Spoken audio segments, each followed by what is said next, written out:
Hey guys, what's going on? This is Paul Revelia from ProPhysique.com. Another gorgeous day here in Florida. So I thought I'd shoot some footage outside, and the topic I want to discuss today is flexible dieting. Something I've been very familiar with for a long time, but there's still a lot of people who are not really sure what it is, how to get started, and so this video is going to be from the perspective of someone who has never done any flexible dieting before, maybe has an understanding of like calories, just a basic understanding of what like macronutrients like protein, fat, and carbs are, but who have never actually done a flexible approach to dieting. And I'll do some examples of how I got into it and maybe explain a few of the available technologies that can help you do it. And I think for this video I'm going to go sit in my gym and discuss it because my arm is getting tired holding the camera already. So 1 second. Alright guys, hopefully this is better for you. It's better for me because I don't have to hold the camera the whole time. So basically this came to mind, this video topic, because when I try to discuss what flexible dieting is, it's evolved so much for me over the years that it's hard to remember that at one point I had no freaking clue what flexible dieting was. So let me just discuss my personal history with flexible dieting. So in 2007, when I decided I wanted to kind of get into the competition world, I reached out to Lane Norton and I said, I want to do a competition in 2008, and he said, well, we should do a building phase. During that period, he sent me a training program and he sent me a nutrition plan. Now the nutrition plan was unlike anything I'd really seen before. I'll post up a sample of it here on the screen so you can kind of get an idea of what it looked like. And it looked pretty simple to me. It was, how much protein, carbs, and fat I should take in for the day, along with some things like fiber and some meal timing goals and when to prioritize things like carbohydrates and fats, and some basic guidelines for what he felt was optimal for me, for my goals. So outside of competition, it's still relevant that you hit daily goals for protein, carbs, and fat and fiber. It's just good for health and well-being. And if you're watching this video, likely you have a reason that you want to try flexible dieting or become more familiar with it, which I think is a great idea. I think personally, flexible dieting, and I'll define what flexible dieting is to me in a second.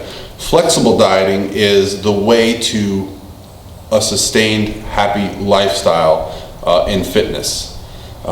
If you don't like eating the same thing every day. And there are some people that are okay with that. I've known competitors that are just, they feel like they're grinding and they're working harder if they eat the same basic foods every day and day in and day out, and that's great. But for the bulk of the population, I think we want to be able to learn how to reach our goals, maintain a physique, and still be able to enjoy eating out, being social, and going places and trying new things. So flexible dieting, in my opinion, is the key to that. So what is flexible dieting? So flexible dieting to me is just the idea of it being able to exchange any foods that you would prefer to eat while staying within your daily goals for your calories and more specifically your macronutrient ratios like protein, carbs, fats, and fiber. Now, there's a lot of debate over what a good food is and what a bad food is, and I'm not here to discuss that. Your morals and your ethics for food are your morals and ethics. But just understand that just because you think something's a bad food or you think something is quote unquote unhealthy, it doesn't mean it is. It means that's your perception. And I have my perceptions, and in my opinion there really are no bad foods. There's bad portions of food, but I even enjoy McDonald's. Oh my God, sometimes I'll eat fast food and enjoy it, and I don't limit myself in that way. Now, when I have specific physique goals, yes, I do change my eating habits drastically. But that doesn't mean, I can't be a well-rounded person the rest of my life. But that's a much different discussion. We don't want to discuss that right now. We're just here to talk about what is flexible dieting. What is it? How do we do it? How do you do it? How do you get started? So basically, what I would say if you have no history of flexible dieting, you're not really familiar with anything diet related, I would suggest you pull this thing out here. Boom. See, this thing is a game changer right here. This is a game changer because I did not have this luxury when I started in 2007. Yes, I had a phone, but the technology in the last 7, 8, 9, 10 years has done some amazing things for those that wish to be flexible dieters. So what would I have you do first if you're interested in learning just how to be a flexible dieter, or, you know, at least become a practitioner of it? That way, if it's something you don't like, you can say, hey, I don't like it. I don't like the freedom. I don't like the ability to choose my foods.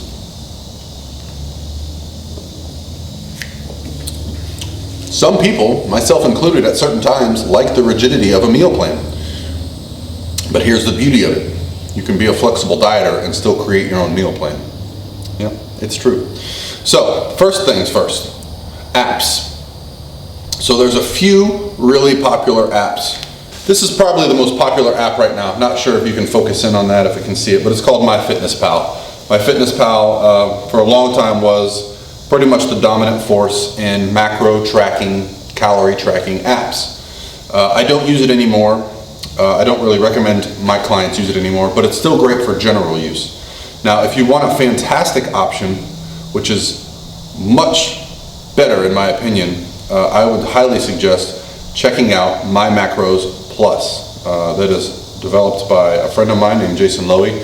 He developed it while he was learning how to track macros. And what I would have you do is take one of these apps, and there's other websites like Nutrition Data, like Fit Day, whatever it is. There's probably a bunch that I'm not even aware of. My Net Diary is another good one that I've seen. I would have you track what you eat for 5 days or a week. But the key is, during that time, don't treat your diet like you're being watched. Don't change anything. If you stop on the way home from work getting fast food, get the same stuff. If you have 2 bowls of ice cream before bed, get the same stuff. Don't change what you're doing, because that won't be a true snapshot. Then what you can do, once you've been plugging things into this, and it's going to take some work. It's not super easy if you're not familiar with the technology, but it's something you can do if you have the desire, right? It's not impossible. And there are ways to learn how to do it better. There's videos out there, there's tutorials, there's help buttons on the site. Basically, you just need to learn how to plug in the foods that you eat, and it's going to give you the calculations. You can do a search for the foods. All the apps nowadays also have barcode scanners, so if you're eating something, you can scan it and then put in the portions. If you're familiar with people weighing food, this is why they weigh food, because they can calculate exact macros based on the weight of what they're eating. Now, once you've tracked your diet for 5 days, a week, you can kind of get a sense of where your calorie range is, right? And then you can get a sense of where your macronutrient ratios are. Most cases, I find that people's protein is pretty low, unless they're really like bodybuilding fitness driven, and carbs and fats are much higher, and that's a pretty common thing, and that's only because carbs and fats are much easier to get. Protein is one of the more difficult protein food sources, just because you have to cook it and store it, and most people aren't really driven to go buy protein powder and protein bars and things like that. But what you can do then is you can start to shape what you're doing. If you're only getting 50 to 80 grams of protein a day, and you're getting 150 grams of fat, and you're getting 300 grams of carbs, you can kind of swap those numbers around. You can put the bulk of your food in protein, right? Protein is more satiating. So this will just give you data. This will give you information. Once you have information, you can decide what to do with it, right? My biggest problem I have is when someone comes to me and they say, hey, I would like help. And this would be someone in my life, like a friend or someone that I see on a regular basis, and I say, okay, I'm happy to help you. I'm going to give you something to do. Go track your macros for a week. Go plug them into an app. Write them down on a piece of paper. Go on a website. Whatever you're comfortable doing, and come back to me with data. If they never come back to me, they were not serious about the process.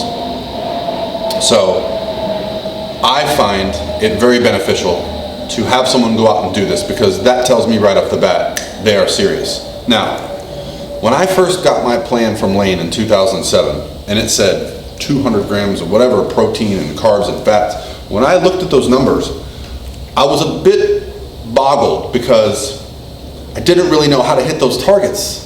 I didn't know what to do. But what I found was it took me about a week, a full week of like mixing and matching, weighing, cooking food, and storing it and eating based on the numbers that I was supposed to be hitting. So it took me about a full week. And during that week, I would get frustrated, you know? I found myself at the grocery store looking at food labels. I found myself asking questions like, does the food need to be cooked when it's weighed, or does it need to be uncooked? All these are very good questions. But something very important happened during that time. I learned the answers. I didn't have somebody force it down my throat. I didn't have somebody feed me. There is benefit in doing the work yourself. These are skills you'll keep with you for the rest of your life. I can now go out to eat and eyeball a meal within a few calories, a few grams of protein, carbs, and fats, just based on what I know about foods, because I'm a practitioner of flexible dieting. I was plugging numbers in to a website for months on end to get into stage condition, right? Now, if your goal is not to get into stage condition, I'm perfectly fine with that.